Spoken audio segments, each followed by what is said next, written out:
हमारे साथ गजाला मौजूद रहिएगा। Senior anchor person Yasir Rashid हमारे साथ मौजूद हैं, उनका तज्जिया भी जानते हैं सारी सूरत हाल पे।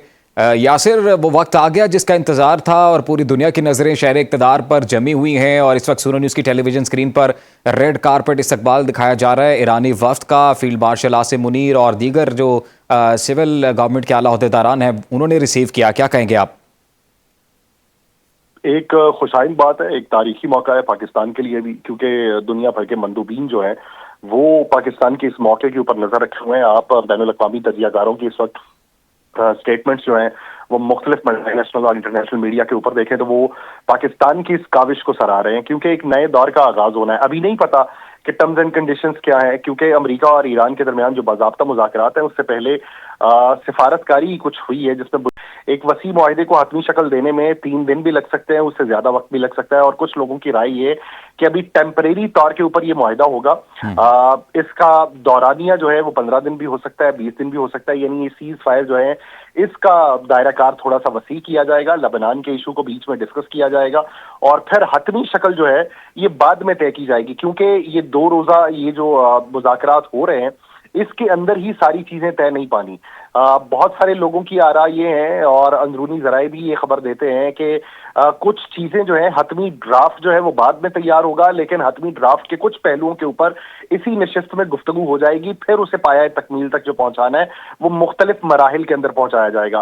ट्रंप जो है वो इस सूरत में मुतमईन होंगे कि अगर आपना हरमुस मुकम्मल तौर पर खोल दी जाती है, जबकि ईरानी उस वक्त राजी होंगे जब जंगबंदी मुस्तकिल हो जाती है, मजीद हमलों के खिलाफ मजबूत जमानतें मिलती हैं और उन पर आयद पाबंदियों में नरमी की जाती है। जौहरी मामला जो है वो जारी मुकालमे का हिस्सा रह सकता है, लेकिन इस मुज़ाकरात के दौरान किसी मरहला वार मालूमात की तवक्को नहीं है। मौजूदा सूरत हाल ये है कि ईरान ने बाकायदा तौर पे ये कहा है कि 2 हफ्ते का सीज फायर जो है वो हम मानेंगे तो सही, लेकिन सेटिस्फैक्ट्री हमारी जो है वो ईरान की रेजिस्टेंस के अंदर है कि हम बाकायदा तौर पे कहीं भी खुद को कमजोर साबित नहीं करेंगे। लेकिन अमेरिका की एक रिवायत है, जॉन कैरी जब पाकिस्तान के अंदर आए थे तो उस वक्त भी जिस तरीके से अपने साथ लाओ लश्कर लेके आए थे, सैकड़ों की तादाद के अंदर अफवाज के एहलकार उनके साथ मौजूद थे। तो अब की बार भी अमेरिका ने इस पूरे मंजरनामे में एक तासुर वो भी छोड़ने की कोशिश की है कि हम पुरतायुश हैं, हम अपना सामान खुद साथ लेके आते हैं, हमारा भरम और तरीके का है। इसीलिए